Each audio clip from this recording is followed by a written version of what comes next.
Can one chapter really be revised in under 10 minutes without missing the important NCERT concepts? Let's find out.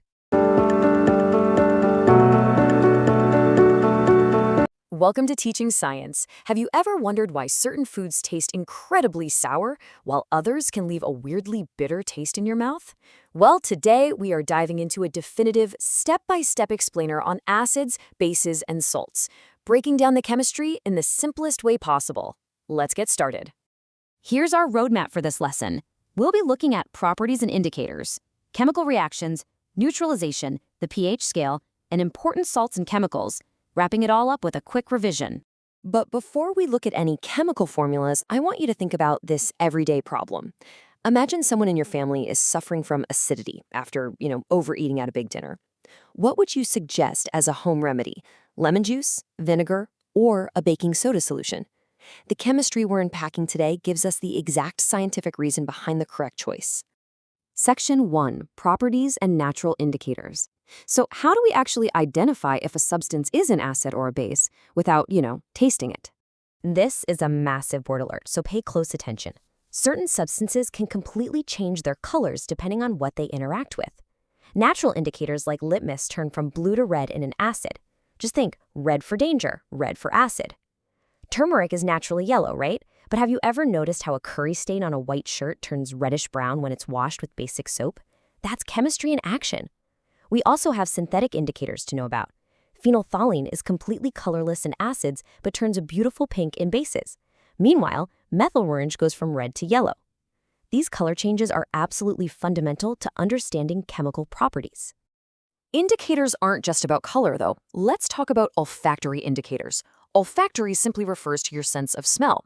Substances like vanilla essence, clove oil, and even onion have very distinct, strong smells.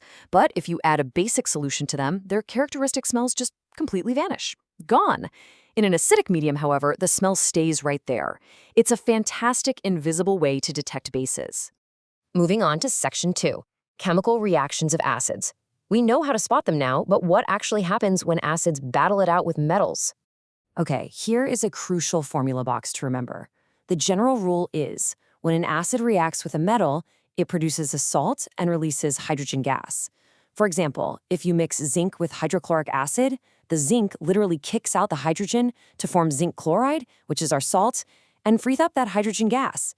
It's a standard replacement that happens consistently across these types of chemical interactions. Now for a huge exam tip. What happens when acids react with metal carbonates like limestone or chalk? Well, the rule is beautifully consistent. They will always yield a corresponding salt, water, and, crucially, carbon dioxide gas. The exact same rule applies to metal hydrogen carbonates too. And the release of that carbon dioxide causes a brisk bubbling, or effervescence, which is a classic visual chemical tell that you should definitely watch out for. All right, Section 3, Neutralization and Electricity. What do you think happens when a powerful acid and a powerful base are mixed together? Here is an important definition for you. They actually cancel each other out. This is called a neutralization reaction.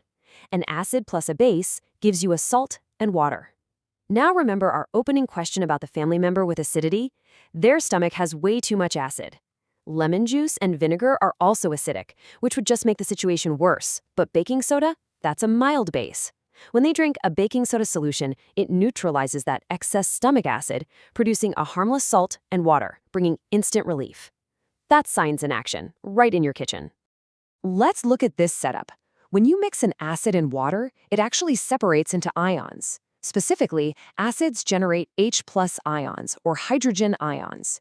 You can think of these freely moving ions like tiny little delivery trucks, carrying the electric current right through the solution.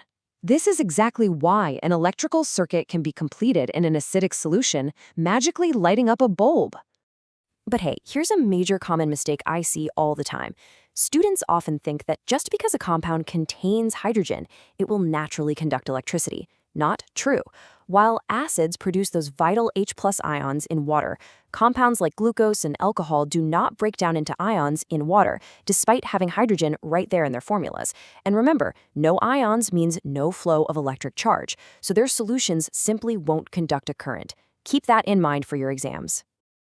Let's move to Section 4, the pH scale. We know how acids and bases behave, but how can we judge exactly how strong or weak these substances really are? For this, we use the pH scale, which ranges from 0 all the way to 14. The P in pH actually stands for potens, which is a German word meaning power. So it's essentially measuring the power, or concentration, of hydrogen ions. A perfectly neutral solution, like pure water, sits right in the middle at exactly 7. If the number is less than 7, it's acidic, and the lower the number drops, the stronger the acid becomes. On the flip side, if it's higher than 7 and up to 14, it's basic, or alkaline. The absolute crucial point here is understanding the difference between strong and weak acids, which is purely based on ion concentration. If an acid, like hydrochloric acid, completely breaks apart in water to give rise to a massive amount of H+ ions, it's a strong acid. Simple as that. But if an acid, like the acetic acid you'd find in vinegar, only partially breaks apart, giving fewer H+ ions, it is a weak acid. It's a very logical system once you get the hang of it. And honestly, pH isn't just something you memorize for the lab, it dictates our everyday life. Our human body carefully maintains a super narrow pH range of 7.0 to 7.8 just to survive. Our stomach intentionally produces highly acidic hydrochloric acid with a very low pH to break down foods safely without harming the stomach itself. Even the plants outside need a very specific, ideal soil pH to absorb nutrients properly. Life is incredibly pH sensitive. Section 5. Important salts and everyday chemicals. So, when acids and bases neutralize, they make salts. But as you'll see, not all salts are just the common table salts we eat with our dinner. First, let's learn how to predict the pH of a salt. I have a fantastic mental trick for you. The stronger parent always dictates the nature of the child's salt. If you mix a strong acid and a strong base, they balance perfectly, giving you a neutral salt with a pH of 7. But if a strong acid fights a weak base, the acid wins out slightly, resulting in an acidic salt. Conversely, a strong base mixed with a weak acid creates a basic salt. Pretty neat trick, right?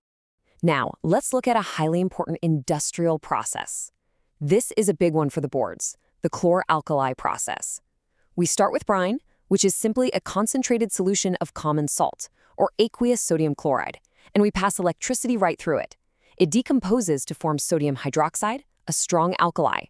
Alongside this, it releases chlorine gas and hydrogen gas. It gets its name elegantly from its products, chlor for chlorine and alkali for the sodium hydroxide base. And the reason this process is so famous is that every single product from it is a highly useful raw material.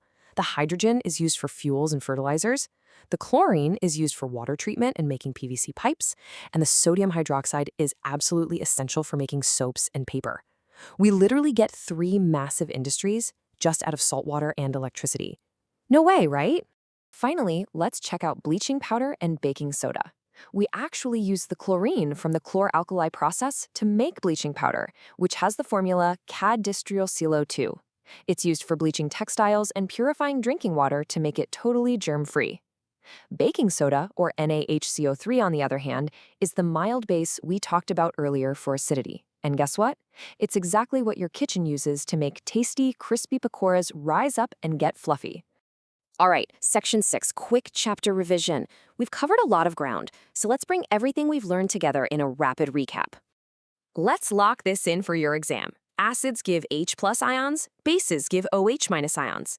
Indicators are our trusty chemical detectives that change color or smell to identify them. When acids and bases clash, it's neutralisation, giving us salt and water. And the pH scale, running from 0 to 14, is our universal ruler for measuring the power of those hydrogen ions. Keep these core concepts in mind and you'll be absolutely golden. We've learned so much about how these incredible compounds are made today. But here is a parting question to keep your scientific curiosity alive.